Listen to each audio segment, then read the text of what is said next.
ஒரு ஊர்ல மஞ்சுன்னு ஒரு குட்டி பொண்ணு வாழ்ந்துட்டு வந்தா. மஞ்சுக்கு அம்மா மட்டும்தான், அப்பா இல்ல. ஒரு விபத்துல இறந்துட்டாரு. அம்மா அவ மேல ரொம்ப பாசமா இருந்தாங்க. மஞ்சு விவேகா ஸ்கூல்ல 10th ஸ்டாண்டர்ட் படிச்சிட்டு இருந்தா. கிளாஸ்லயே அவ தான் ஃபர்ஸ்ட் ரேங்க் எடுப்பா. அவ்வளோ சூப்பரா படிப்பா. மிஸ் எல்லாருக்கும் மஞ்சுவை தான் ரொம்ப பிடிக்கும். விஜி, இந்த வாட்டி எப்படியாச்சும் ஃபர்ஸ்ட் ரேங்க் வாங்கணும்டி. எப்ப பார்த்தாலும் அந்த மஞ்சுவே வாங்கிட்டு இருக்கா. நம்ம யாருமே மதிக்க மாட்டாங்க. ஆமாண்டி ஜனனி, இந்த மஞ்சுவை விட நம்ம நல்ல மார்க் வாங்கணும். அதுக்காகவே நம்ம நல்லா படிக்கணும். நல்லா படிக்கிற பசங்க எல்லாரும் மஞ்சு மேல கொஞ்சம் பொறாமையா இருப்பாங்க. மஞ்சுவை பிடிக்காதவங்க யாருமே இல்ல. அவ்வளோ நல்ல பொண்ணு. இன்டர்வல் டைம் ஆச்சு. அப்போ விமல் மஞ்சு கிட்ட வந்து பேசுனா. மஞ்சு, நான் இந்த வாட்டி நல்லா மார்க் வாங்கணும்பா. நீ தான் எனக்கு ஹெல்ப் பண்ணணும். ப்ளீஸ், முடியாதுன்னு சொல்லிடாத. உன்னை நம்பிதான் இருக்கேன். சரி சரி விமல், கவலைப்படாத. நான் உனக்கு ஹெல்ப் பண்றேன். நீ எங்க வீட்டுக்கு வா, நம்ம ஒன்னா படிக்கலாம். சேர்ந்து படிச்சோம்னா ஈஸியா ஞாபகம் இருக்கும். என்னது, ஒன்னா படிக்க வரணுமா? மஞ்சு, எனக்கு எக்ஸாம் டைம்ல உன் பேப்பரை கொஞ்சம் காமி, அது போதும். என்ன போய் படிக்கலாம் சொல்ற? எனக்கு முன்னாடி நீ தானே இருப்ப. அதான் உன்னை கேட்குறேன். ப்ளீஸ்ப்பா, இந்த ஹெல்ப் மட்டும் பண்ண எனக்கு. நீ உனக்கு சொல்லி கொடுக்க கூப்பிடுறன்னு நினைச்சேன். சீப்ப பேப்பர்லாம் காட்ட சொல்ற, அதெல்லாம் ரொம்ப தப்பு. ஒழுங்கா போயிடு, இல்லைன்னா மிஸ்கிட்டே சொல்லிடுவேன். விமல் சோகமா அங்க இருந்து போயிட்டான். இன்டர்வல் முடிஞ்சு எல்லாரும் கிளாஸுக்கு போனாங்க. அப்போ தினேஷ் சார் வந்தாரு. டெஸ்ட் வேற வருது, எல்லாரும் ஒழுங்கா படிக்கணும், நல்லா மார்க் வாங்கணும். அப்புறம் நாளைக்கு சாப்டர் 5 செமினார் யார் எடுக்க போறா? எல்லாரும் சைலண்டா இருந்தாங்க. யாருமே வாய திறக்கல. அப்போ மஞ்சு மட்டும் சார் கிட்ட பேசுறா.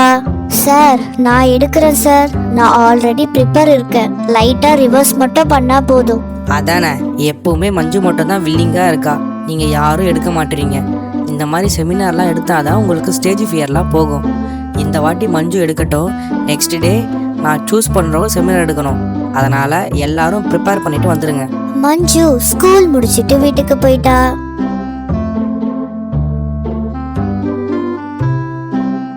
மறுநாள் மஞ்சு எழுந்து ஸ்கூலுக்கு கிளம்பிட்டு இருந்தா. அப்போ அவளுக்கு திடீர்னு வயிற்று வலி வந்துடுச்சு. அம்மா, எனக்கு என்னன்னே தெரியலம்மா, வயிறு ரொம்ப வலிக்குதுமா. ஏமா மஞ்சு, நீ எதா ஒத்துக்காத மாதிரி ஸ்கூல்ல சாப்பிட்டியா நேத்து? அம்மா, நான் எதுவுமே சாப்பிடலம்மா. சரி விடு, எனக்கு டைம் ஆகுது, நான் ஸ்கூலுக்கு கிளம்புறேன். ஏமா, முடியலன்னா ஸ்கூலுக்கு போக வேணாம். இன்னைக்கு லீவு போட்டு நீ ரெஸ்ட் எடு, நாளைக்கு போகலாம். அம்மா, நான் இன்னைக்கு செமினார் எடுக்கணும்னா சாரு என்னதான் எடுக்க சொல்லியிருக்காரு. நான் போயே ஆகணும். அவ்வளவா வழியெல்லாம் இல்ல, நான் போறேன், பாய். மஞ்சு இப்படி சொல்லிட்டு ஸ்கூலுக்கு போயிட்டா. வழக்கம் போல அவ செமினார் எடுக்கவும் ஆரம்பிச்சா. மஞ்சு செமினார் எடுத்து இருந்தா. அப்போ திடீர்னு மஞ்சுவோட பாவாடையில ரத்த கலர்ல இருந்துச்சு. மஞ்சு, என்னடி புதுசா உனக்கு மட்டும் பாத்ரூம் ரெட் கலர்ல வருது? பாத்ரூம் போயிட்டியா? சீச்சி. பசங்க எல்லாரும் மஞ்சுவை பார்த்து சிரிச்சாங்க. அப்போ மஞ்சுக்கு ரொம்ப கஷ்டமாயிடுச்சு. மஞ்சு கிளாஸ விட்டு வெளியே ஓடி போயிட்டா. தினேஷர் மஞ்சுக்கு என்ன நடக்குதுன்னு புரிஞ்சுக்கிட்டு போய் மிஸ் கிட்ட சொன்னாரு. சுசீலா மிஸ் மஞ்சு கிட்ட போய் பேசுறாங்க. அப்போ மஞ்சு இப்படி பேசுறா. மிஸ், எனக்கு அசிங்கமா இருக்கு. என்னன்னே தெரியல, எனக்கு ரெட் கலர்ல ஏதோ வருது.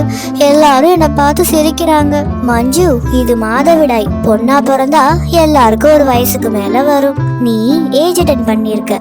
உங்க அம்மா சொல்லிருக்காங்களா ஏஜ் அட்டென்ட் பண்ணா என்னன்னு? இல்ல மிஸ், எங்க அம்மா அவ்வளவா சொன்னது இல்ல மிஸ்.